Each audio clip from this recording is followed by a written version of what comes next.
జిందాబాద్ AITC జిందాబాద్ కనీస వేతనం 26,000 ఇవ్వాలి కనీస వేతనం 26,000 ఇవ్వాలి మా కోరికలు న్యాయమైనవి మా కోరికలు న్యాయమైనవి మూడు యాప్లను కలిపి ఒకే యాప్గా మార్చాలి మూడు యాప్లను కలిపి ఒకే యాప్గా మార్చాలి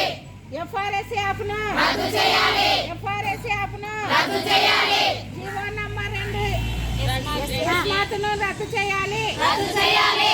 జీవో నంబర్ 2 ఎస్మాత్ను రద్దు చేయాలి జీవో నంబర్ 2 ఎస్మాత్ను రద్దు చేయాలి జీవో నంబర్ 2 ఎస్మాత్ను రద్దు చేయాలి మా కోరికలు న్యాయమైనవి మా కోరికలు న్యాయమైనవి ఎఫ్ఆర్ఎస్ యాప్ను రద్దు చేయాలి ఎఫ్ఆర్ఎస్ యాప్ను రద్దు చేయాలి సంక్షేమ పథకాలు అమలు చేయాలి సంక్షేమ పథకాలు అమలు చేయాలి గ్రాడ్యుటీ అమలు చేయాలి గ్రాడ్యుటీ అమలు చేయాలి గ్రాడ్యుటీ అమలు చేయాలి భగభగమండే సూర్యుని చూడు అంగన్వాడీ సత్తా చూడు భగభగమండే సూర్యుని చూడు అంగన్వాడీ సత్తా చూడు మాట తప్పిన జగనన్న మడమ తిప్పిన జగనన్న మాట తప్పిన జగనన్న మడమ తిప్పిన జగనన్న